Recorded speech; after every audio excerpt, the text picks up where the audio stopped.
नमस्कार विद्यार्थी मित्रांनो, तृतीय वर्ष कला पेपर क्रमांक 6 याच्या अंतर्गत साहित्य आणि समाज यांचे जे परस्पर संबंध आहेत या घटकाविषयीचं विवेचन आज आपण पाहणार आहोत। साहित्य म्हणजे काय आणि संस्कृती म्हणजे काय किंवा समाज म्हणजे काय हे आपण याच्यापूर्वीच्या असलेल्या तासामध्ये पाहिलेलं आहे।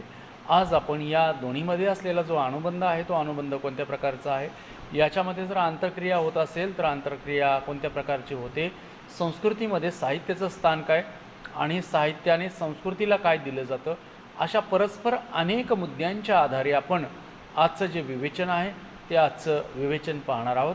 अर्थातच साहित्य आणि संस्कृती परस्पर संबंध, साहित्य आणि संस्कृती यांच्यामध्ये जो परस्पर संबंध असतो तो घनिष्ठ, अत्यंत घनिष्ठ अशा स्वरूपाचा संबंध असतो। आणि हा जो संबंध असतो तो संबंध आपण सांगितलं की यापूर्वी की बी आणि माती या दोन्हीच्या प्रकारचं असतं। एखादे झाड जे असतं ते मातीमध्ये रुजतं आणि बी जे असतं ते मातीमध्ये रुजतं आणि त्याच्यापासून वृक्ष तयार होतो।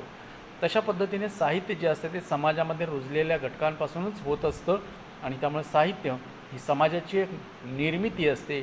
साहित्य हा एक समाजाचा आरसा असतो, पण तो आरसा हुबेहूब असत नाही, फक्त तो लेखकाला जसं जाणवलेलं आहे तशा पद्धतीने तो आविष्कृत झालेलं एक त्याचं रूप असतं असं आपल्याला म्हणता येईल। समाजाचे अनेक अंग असतात, समाजाचे अनेक घटक असतात, समाजाचे अनेक पैलू असतात। त्या सगळ्याच पैलूंना लेखकाला पकडता येईल असं नाही आहे, परंतु त्याच्या कॅमेऱ्यामधून त्याला जे जे सापडलेलं आहे तेवढं तो निश्चित स्वरूपाने पकडण्याचा जो प्रयत्न आहे तो पकडण्याचा प्रयत्न करत असतो। आणि त्यामुळे साहित्य हे समाजातून निर्माण होत असतं असं आपल्याला म्हणता येतं।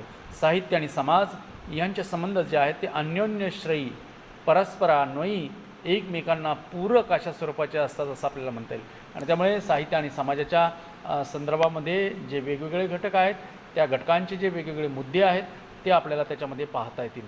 त्यातील पहिला मुद्दा आहे संस्कृतीच्या जडणघडणीत साहित्याचं महत्त्व। हा पहिला मुद्दा जो आहे तो आपण याच्यामध्ये पाहणार आहोत की संस्कृती म्हणजे काय, की संस्कारशीलता। संस्कारशीलता ही साहित्याच्या माध्यमातून संस्कृतीमध्ये होत असते।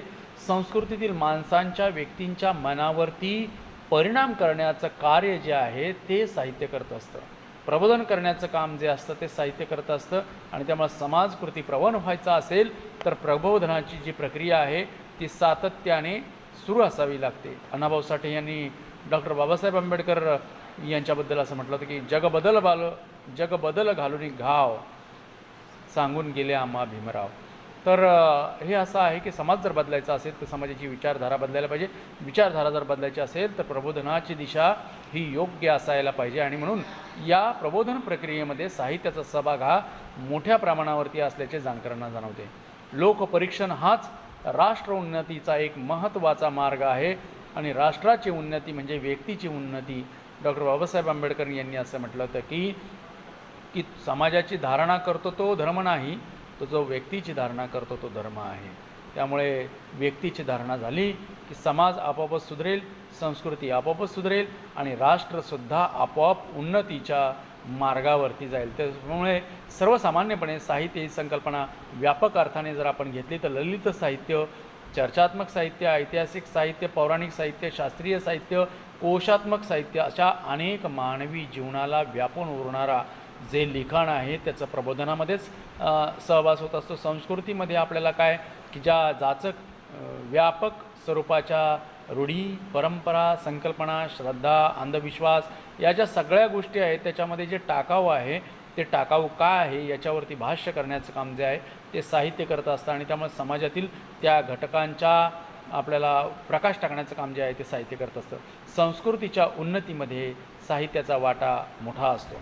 उदाहरणार्थ आजची जर दलित कविता घेतली, आदिवासी कविता घेतली, स्त्रीवादी कविता घेतली तर त्या कवितेमधून आपल्याला आजच्या काळातील असणारी स्त्रियांची संस्कृती कशी आहे, आदिवासींची संस्कृती कशी आहे, दलितांची संस्कृती कशी आहे हे नवीन, किंबहुना आज दलित हा शब्द वापरलाच जात नाही तर त्याच्याऐवजी आपल्याला फुले आंबेडकरी जाणिवेचं साहित्य असं म्हटलं जातं।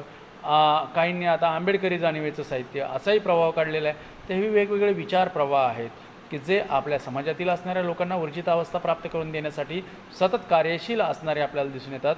आणि म्हणून की साहित्य हे समाजाचं प्रबोधन करत असतं। साहित्य हे प्रबोधनाची नवी दिशा जी आहे ती नवी दिशा मांडत असतं।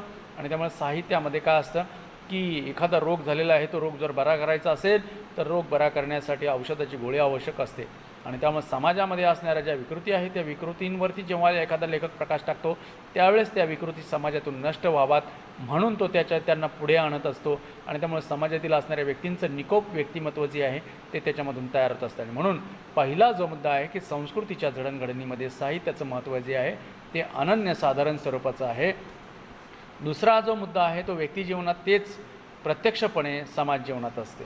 जे व्यक्ती जीवनात असते तेच प्रत्यक्षपणे समाज जीवनात असते हा असतं. संस्कृती आणि साहित्य या दोन्हीमध्ये मानवांच्या समग्र वर्तनवादाला महत्त्वाचं स्थान जे आहे ते दिलेलं आहे. व्यक्तीच्या भावजीवनाचे दर्शन साहित्यामध्ये घडत असते तर भावजीवन हा एक व्यापक सामाजिक जीवनाचा एक अंश असतो असं आपल्याला दिसतं. त्यामुळे साहित्यातून प्रत्यक्ष जीवनाचेही दर्शन घडत असते. म्हणजे व्यक्तीच्या आणि समाजाच्या आचार विचार आणि व्यवहारांचे दर्शन आपल्याला त्याच्यामध्ये घडते. आचार विचार व्यवहार हे संस्कृतीचे निदर्शक असल्याने लाक्षणिक अर्थाने संस्कृतीचंही दर्शन आपल्याला त्याच्यामधून घडत असतं. उदाहरणार्थ रामायण महाभारत यासारख्या असलेल्या महाकाव्य आपल्याला त्यातून तत्कालीन असलेल्या सगळ्या संस्कृतीचं दर्शन हे घडतं. रामायणामध्ये असलेली संस्कृती, महाभारतामध्ये असलेली संस्कृती अनेक पिढ्यांचं उद्बोधन करत राहिलेले आहे. इंग्रजी राजवटीमुळे आपल्याकडे झालेला जो बदल आहे, इंग्रजी संस्कृती आपल्यामुळे त्यामुळे परिचित झालेली आहे.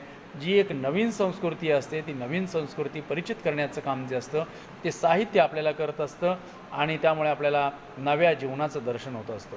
हरिभाऊंच्या कथांमधून हरिभाऊंच्या कादंबऱ्यांमधून आपल्याला अव्वल इंग्रजी कालखंडातील असलेलं नवीन जीवन दिसलं. महात्मा फुले यांच्या शेतकऱ्याचा आसूड असेल, ब्राह्मणाचे कसब असेल यासारख्या ग्रंथांमधून आपल्याला तत्काळातील असणाऱ्या शेतकऱ्याचं जीवन जे आहे ते शेतकऱ्यांचं जीवन दिसलं. कष्टकरी कामगारांचं जीवन कृष्णराव भालेकरांच्या जीवन दिसलं. गोपाळबाबा वलंगकर यांच्या साहित्यातून दिसलं आपल्याला. किंवा मुकुंदराव पाटील, दिनकरराव पाटील यासारख्या सत्यशोधकी चळवळीतले असणारे लोकांनी त्या काळात केलेले जलसे, त्याच्यानंतर आलेले आंबेडकरी जलसे, या सगळ्यातून एक प्रबोधनाची नवी वाट ही साहित्याच्या त्याने अनुषंगाने आली. आणि म्हणून डफावर थाप देऊन आपल्याला एक नवं जे रोमहर्षिक वीर स्वरूपाचं गीत आहे ते आपल्याला शाहीर अमर शेखांनी केलं. शाहीर गवाणकरांचा खंदा आवाज या ठिकाणी आपल्याला अण्णाभाऊ साठे यांची लेखणी या सगळ्यातून जी प्रबोधन गीतं झाली किंवा शाहीर वामनदादा कर्डकांची गीतं असतील ते या सगळ्या गीतांमधून आपल्याला समाज प्रबोधनाचं एक नवी दिशा, नवा मार्ग हा पददलितांसाठी, कष्टकऱ्यांसाठी, श्रमजीवींसाठी, कामकऱ्यांसाठीचा एक नवा जो आशावाद आहे तो आशावाद निर्माण करण्याचं काम साहित्य तयार करत असतं. त्यामुळे साहित्य हे माणसाला मरण्यापेक्षा तारण्याचं काम करत असतं. साहित्य हे कसं जगावं याच्यावरती भाष्य करत असतं आणि त्यामुळे साहित्य आणि संस्कृतीचा जो संबंध असतो तो अन्योन्यश्रयी संबंध असतो असं आपल्याला याच्या ठिकाणी सांगता येईल.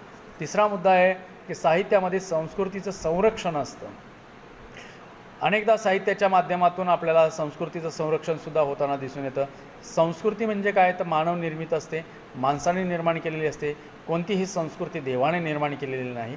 त्यामुळे मानव निर्मित असलेली संस्कृतीमध्ये मानवी मूल्ये ही आवश्यक असणाऱ्या काळाप्रमाणे प्रत्येक ठिकाणी आपल्याला स्वीकृत करण्यात येतात किंवा नाकारण्यात येतात किंवा नव्या मूल्यांचा उद्घोष आपल्याला करता येतो.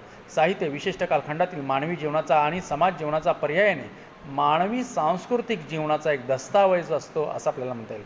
त्यामुळे समाजाला सुसंस्कृत करण्याचं एक साधन म्हणून साहित्याकडे पाहिलं जातं. मार्क्सवादी दृष्टिकोनातून आपल्याला तर खूप व्यापक पद्धतीने हे जे शोषक आणि शोषितांचे संबंध आहेत त्याच्यावरती भाष्य करणं आणि जे शोषक आहेत त्यांचा नायनाट करून उत्पादन व्यवस्थेचं वितरण सर्वसामान्य माणसांच्या हातामध्ये देणं, मालकी त्याच्या हातामध्ये देणं अशा स्वरूपाचं मार्क्सवादाचं धोरण त्याच्यामध्ये असतं. त्यामुळे समाजाला सुसंस्कृत करण्याचं एक महत्त्वाचं साधन म्हणून सुद्धा साहित्याकडे मार्क्सवादी दृष्टिकोनातून पाहिलं.